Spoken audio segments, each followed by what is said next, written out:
আমার মার হলো লিভার ক্যান্সার ছিল এবং অনেক ডক্টর দেখাইছি এবং অনেক ডক্টররা আমাকে বলছে যে সাজেস্ট করছে যে ইন্ডিয়া বা বিদেশ যাওয়ার জন্য। পরে আমি ইউটিউবে স্যারকে পাই নেট খুঁজে পাই। পরে আমি স্যারের কাছে আসি এবং স্যারে আমাকে কিছু টেস্ট দেয় এবং টেস্ট করার পরে আমার মার হলো লিভার টিউমার এবং ক্যান্সার শনাক্ত হয়। পরে স্যার আমাকে আশ্বস্ত করে যে এটা কোনো রুগী না, আপনি সার্জারি করলে এটা ঠিক হয়ে যাবে।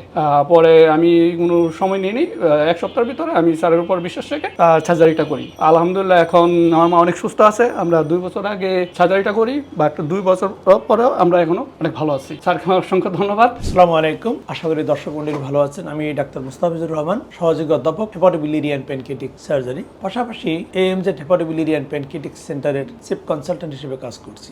আমার চেম্বারে অনেক রোগীর মধ্যে একজন রোগী তারা বানু। আমি তার কাগজপত্র ঘেটে দেখলাম যে 2024 সালে লিভারে একটা ক্যান্সার ছিল, যেটাকে বলা হয় হেপাটোসেলুলার কার্সিনোমা, এবং আমরা খুবই দক্ষতার সাথে যত্নের সাথে অপারেশনটা শেষ করেছিলাম। 2 বছর পরে উনি ফলো আপে আসছেন, আমরা ওনার কাছ থেকে কথা শুনবো। পাশাপাশি আমার সেন্টারের আরও একজন কনসালটেন্ট ডাক্তার কামরুল আফসার হিল্লল উনি আছেন, উনিও লিভার ক্যান্সার নিয়ে কিছু কথা বলবেন। আসলে বিষয়টা খুবই হতাশাজনক। বিগত 2 সপ্তাহে আমরা প্রায় 15 জনের মতো লিভার ক্যান্সারের রোগী পেয়েছি, কিন্তু বিষয়টা অত্যন্ত দুঃখজনক যে আমরা এদের মধ্যে এই 15 জন রোগীর মধ্যে একজন রোগীও সার্জারি করার মতো উপযুক্ত নয়। বিষয়টা আসলে আমরা যারা লিভার সার্জারি নিয়ে কাজ করতেছি তাদের জন্য খুবই হতাশাজনক। প্রধানতম কারণটা হচ্ছে লিভার ক্যান্সার রোগীগুলো যখন প্রাইমারি স্টেজে থাকে তখন খুবই মৃদু উপসর্গ নিয়ে থাকে, কিন্তু যখন উপসর্গ নিয়ে রোগীগুলো আসে তখন আসলে রোগটা অনেক অ্যাডভান্স স্টেজে চলে যায়। এর জন্য আমরা আসলে কিছু করতে পারি না রোগীর জন্য। হয়তো বিকল্প যে চিকিৎসাগুলো সেগুলো নিতে হয়, টেইস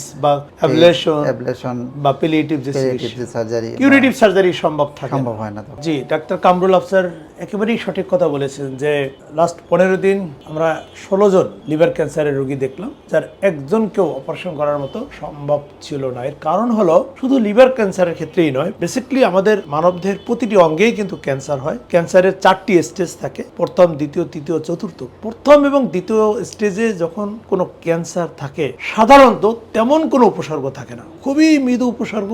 সেটা এমন একটা পর্যায়ে যে ওই অবস্থায় যদি একটু গ্যাস্ট্রিকের ঔষধ খাওয়া হয় বা একটু ব্যথার ঔষধ খাওয়া হয়, সাথে সাথে ব্যথাটা কমে যায় বা রোগী ভালো অনুভব করে। এবং বেশিরভাগ ক্ষেত্রেই রোগীর এই অবস্থায় লোকাল যে ফার্মেসিগুলো আছে সেখান থেকে মেডিসিন কিনে খায়, কিন্তু এই সময়ের মধ্যেই ক্যান্সার তার নিজ গতিতে বাড়তে থাকে। যখন উপসর্গ দেখা দেয় বেশিরভাগ ক্ষেত্রেই ক্যান্সার ততক্ষণে তৃতীয় বা চতুর্থ ধাপে চলে যায়, যখন বেশিরভাগ ক্ষেত্রেই সার্জারি করার উপযোগী থাকে না। তবে একটি বিষয় খুবই গুরুত্বপূর্ণ, প্রাইমারি লিভার ক্যান্সার বা হেপাটোসেলুলার কার্সিনোমা সাধারণত 4টি কারণে হয়। যদি কারো হেপাটাইটিস বি ভাইরাস বা সি ভাইরাসে আক্রান্ত থাকেন, অ্যাডভান্স ফ্যাটি লিভার বা অতিরিক্ত মদ্যপানে আসক্ত থাকেন। সুতরাং যারা এই ধরনের পেশেন্ট তারা তো আগে থেকেই জানেন যে তাদের এই 4টা সমস্যার কোনো একটা আছে। আমি বলবো যে আপনারা প্রতি 6 মাস পর পর একজন হেপাটোলজিস্ট বা গ্যাস্ট্রোএন্টারোলজিস্ট বা হেপাটোবিলিয়ারি অ্যান্ড প্যানক্রিয়াটিক সার্জনের ফলো আপে থাকবেন। প্রতিনিয়ত আপনারা বিভিন্ন জায়গায় টাকা পয়সা খরচ করেন, কিছু টাকা রেখে দিবেন পেটের একটা আল্ট্রাসোনোগ্রাম এবং কিছু লিভারের পরীক্ষা করার জন্য। খুব বেশি না, হয়তো বা 3 থেকে 4,000 টাকার মতো খরচ হয়। তাহলেই ছোট ছোট কিছু পরীক্ষার মাধ্যমে দেখে নেওয়া যায় যে তার লিভারে কোনো ক্যান্সার আছে কিনা। সব রোগী না, এই যাদের কথা বলছিলাম, যাদের শরীরে হেপাটাইটিস বি ভাইরাস আছে অথবা হেপাটাইটিস সি ভাইরাস আছে অথবা যিনি অতিরিক্ত মদ্যপানে আসক্ত অথবা অ্যাডভান্স ফ্যাটি লিভার আছে। সাধারণত এই 4টা কারণ থাকলে তার লিভারটা সিরোসিসে টার্ন করে। সিরোসিস কথার অর্থ লিভার নষ্ট হয়ে যাওয়া, আর যখনই সিরোসিস হয় তখনই সেই সিরোটিক লিভারে ক্যান্সার ফর্মেশন হয়। আপনারা দেখতেছিলেন যে আজকে আমার সামনে যে রোগী আসছেন, 2 বছর আগে ওনার লিভার ক্যান্সারের সার্জারিটি করি এবং কিছু পরীক্ষা নিরীক্ষা করে উনি নিয়ে আসছেন। সেখানে দেখা যাচ্ছে যে আলহামদুলিল্লাহ ওনার পেটের ভিতরে কোনো ক্যান্সার নেই এবং রোগীও খুব ভালো আছে। আমরা সরাসরি ওনার কাছ থেকে একটু শুনে আসি যে উনি এখন কেমন আছে। আসসালামু আলাইকুম, আমার নাম মোহাম্মদ মিলন হোসেন, আমার বাড়ি ধামরাই, ঢাকা।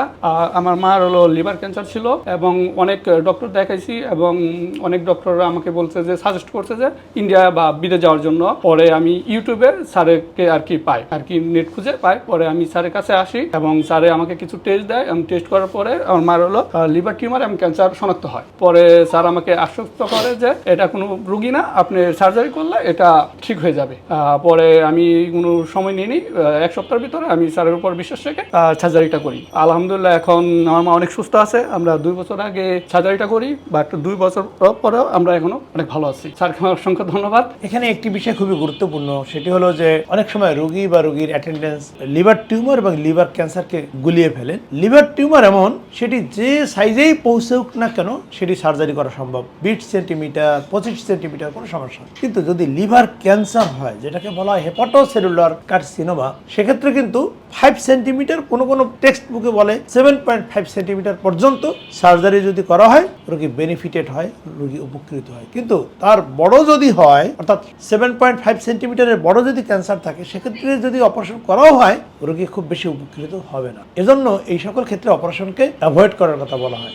অনেক সময় আমাদের ইউটিউব বা ফেসবুক দেখে রোগীরা খুবই আশ্বস্ত হন যে স্যার তো অনেক ভালো ভালো অপারেশন করেন, তারা আমাদের কাছে চলে আসেন যে স্যার অপারেশন করা সম্ভব কিনা। আমরা যখন সিটি স্ক্যানগুলো দেখি পেশেন্ট একেবারেই ভালো আছেন, বাট ক্যান্সারের সাইজ এমন যে 10 সেন্টিমিটার 12 সেন্টিমিটার বা আরো বেশি, কিন্তু রোগী সেটা বুঝতেই পারে নাই। এর কারণ হলো, যেটা আলোচনার শুরুতেই ডাক্তার কামরুল আফসার হিল্লোল বলেছিল, যে ক্যান্সারের প্রথম ও দ্বিতীয় ধাপে উপসর্গ খুবই ক্ষীণ থাকে বা মৃদু মাত্রায় থাকে, যেটা রোগী বা রোগীর আত্মীয় স্বজন বুঝতে পারে না। এজন্য বলবো, কোনো উপসর্গকেই হেলাফেলা না করে, নেগলেক্ট না করে, যখনই সমস্যা দেখা দিবে আপনার পার্শ্ববর্তী কোনো একজন চিকিৎসকের শরণাপন্ন হয়ে পরীক্ষা নিরীক্ষা করে জেনে নিন আসলে উনি কোন রোগে ভুগছেন, এবং সেই রোগ অনুযায়ী রোগ স্পেসিফিক যে চিকিৎসক তাদের কাছ থেকে চিকিৎসা নিয়ে ভালো থাকুন। আল্লাহ হাফেজ।